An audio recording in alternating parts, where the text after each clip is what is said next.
नमस्ते. आज आपण इंग्लिशची कविता शिकणार आहोत. Poem. The parts of speech म्हणजे शब्दांच्या जाती. जसं मराठीमध्ये तुम्ही शिकलात मागे की शब्दांच्या जाती कोणत्या आहेत, तर नाम, सर्वनाम, विशेषण, क्रियापद, क्रियाविशेषण, शब्दयोगी, शब्दयोगी अव्यय, उभयान्वयी अव्यय, केवळ प्रयोगी अव्यय, हे जसे आहेत शब्दांच्या जाती 8, तशाच इंग्लिशमध्ये पण त्याच जाती आहेत आणि यांचा उपयोग इंग्लिशची भाषा आपण बोलताना किंवा लिहिताना या वेगवेगळ्या जातींचा वापर करत असतो. ते ह्याच्यामध्ये जे शब्द आलेले आहेत कवितेमध्ये ते आहेत नाऊन. नाऊन म्हणजे नाम, प्रोनाऊन म्हणजे सर्वनाम, ॲडजेक्टिव्ह म्हणजे विशेषण, व्हर्ब म्हणजे क्रियापद, ॲडव्हर्ब क्रियाविशेषण, प्रिपोजिशन शब्दयोगी अव्यय, कंजंक्शन उभयान्वयी अव्यय आणि इंटरजेक्शन म्हणजे केवळ प्रयोगी अव्यय. आता हे कवितेमध्ये वापरलं जात आहे तेव्हा ते कसं वापरलं जात आहे ते आपण कविता वाचत वाचत बघूया. Parts of speech. Every name is called as noun, as field and fountain, street and town. Every name is called a noun म्हणजे प्रत्येक नावाला नाम असे म्हणतात. As field and fountain, street and town. Field and fountain म्हणजे जसं आपण field म्हणजे शेत, फाउंटन म्हणजे कारंजं, स्ट्रीट म्हणजे रस्ता आणि टाउन म्हणजे छोटं गाव. यांना जसं आपण ते नाव दिले, त्या त्या ठिकाणाला ते नाव दिले, तसं त्याला त्या नावालाच म्हणतात नाम. In the place of noun the pronoun stands. In the place of noun the pronoun stands and he and she can clap their hands. In the place of noun the pronoun stands as he and she can clap their hands. म्हणजे नाऊनच्या ऐवजी एखादं वाक्य जर आपल्याला एखादा परिचय द्यायला सांगितलं किंवा 2 वाक्य लिहायला सांगितलं तर आपण त्या ठिकाणी पहिल्यांदा जर वाक्यात नाम आलेलं असेल तर दुसऱ्यांदा त्या नामाऐवजी तेच नाम येणार असेल तर त्या नामाऐवजी आपण प्रोनाऊन वापरतो म्हणजे सर्वनाम वापरतो. तर म्हणून त्यांनी सांगितले in the place of noun the pronoun stands म्हणजे नाऊनच्या ऐवजी प्रोनाऊन येतो आणि he and she can clap their hands. आता ही आणि शी हे काय आहेत? प्रोनाऊन आहेत. कशाच्या संदर्भातलं आहे? ही म्हणजे तो मुलगा, मुलासाठी जे सर्वनाम वापरलं जातं तो ही आणि मुलीसाठी वापरलं जातं ते शी.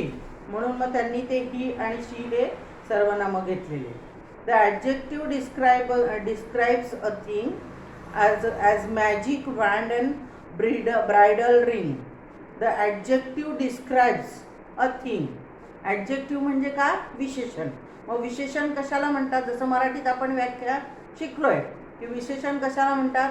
कोणत्याही गोष्टीचं वर्णन करणारा जो शब्द असतो त्याला विशेषण असं म्हणतात. म्हणून त्यांनी म्हटले adjective describes a thing. Describes म्हणजे काय? डिस्क्राइब म्हणजे वर्णन करणे. कशाचं? A thing. थिंग म्हणजे वस्तू. एखाद्या वस्तूचं वर्णन करणारा शब्द म्हणजे adjective. As magic wand. Wand म्हणजे काडी, आपण म्हणतो ना जादूची काडी किंवा जादूची कांडी. और ब्रायडल रिंग. ब्रायडल रिंग म्हणजे रिंग म्हणजे अंगठी, ब्रायडल म्हणजे नवरीची अंगठी. तर अंगठी हा शब्द माहिती आपल्याला, पण ब्रायडल हा काय आहे? त्या अंगठीच्या संदर्भात विशेष माहिती देणारा शब्द आहे. किंवा मॅजिक वँड. वँड म्हणजे कांडी किंवा काडी, पण मॅजिक हे काय आहे? जादूची. हे काय आहे? त्याचं विशेषण आहे, त्याच्याबद्दल विशेष माहिती सांगणारा शब्द आहे. म्हणून मॅजिक किंवा ब्रायडल हे काय आहेत? ॲडजेक्टिव्हज आहेत. कळतंय? The verb means action, something done. The verb means action, something done. आता इथे आपण कोणती गोष्ट करतो, कृती करतो, ती कृती म्हणजे वर्ब. ॲक्शन म्हणजेच कृती. कृती करतो, कोणतीही कृती करतो ती कृती म्हणजे verb. To read and write, to jump and run. To read म्हणजे वाचणे, राईट म्हणजे लिहिणे, जम्प म्हणजे उडी मारणे आणि रन म्हणजे पळणे. The verb means action, something done. To read and write, to jump and run. How things can done adverbs tell. म्हणजे काय होतं आहे की ॲडवर्ब हे जे काय आहे ते सांगते आपल्याला की ह्या कृती कशा केल्या गेल्या. जर वाचलंय तर कसं वाचलंय, धावलाय तर कसा धावलाय, किंवा लिहितोय तो कसा लिहितोय. या वाचणं, चालणं, धावणं, पळणं या कृतीच्या बद्दल विशेष माहिती सांगणारा शब्द जो आहे त्याला म्हणतात adverb. How things are done the adverb tell. As quickly, slowly, badly, well. म्हणजे ते कसं सांगू शकता, quickly, slowly, badly, well.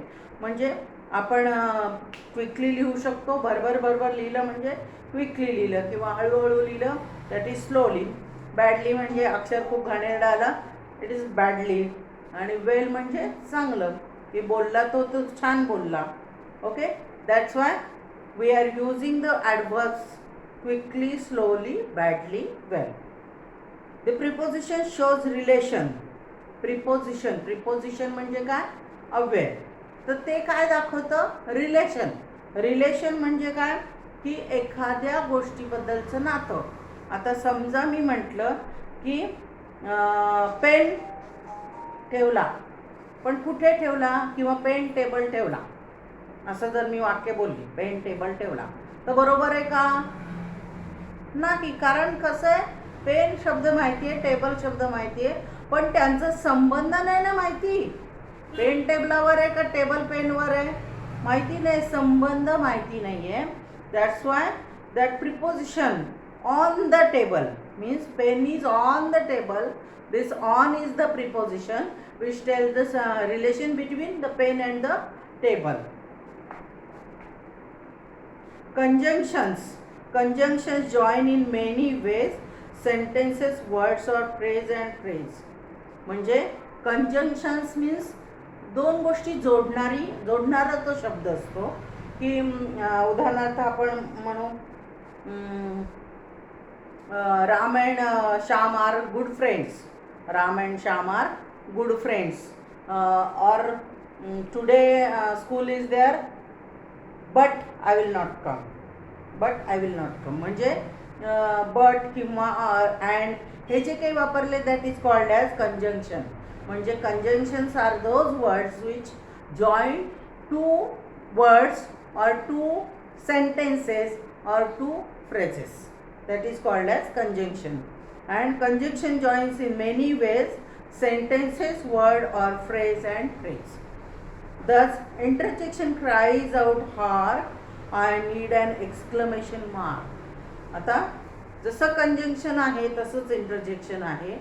Interjection also helps to join the sentences, but it comes initially.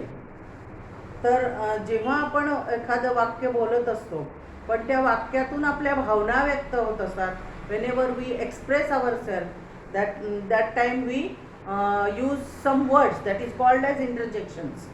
The words which we use for the expressing our emotions, that is called as interjections. अरे रे, आहा, बापरे, wow, these are called as interjections. Through poetry we learn how each of these make up the parts of speech, and thus we can understand the parts of speech through this poem. How we can use the parts of speech: noun, pronoun, adjective, verb, adverb, preposition, conjunction, interjection. How we can use these parts of speech we can understand through this poem. Okay, now this exercise is given below. We can write it down according to this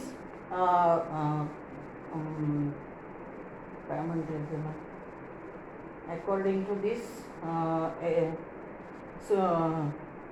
सूचना काय म्हणतात, सूचना काय म्हणतात, According to this instruction we can complete this diagram, parts of speech. Okay, now you can write this down and you can by heart these verbs spellings. आता कर बंद कर, खालचं कट कर आता मी जे बोलली.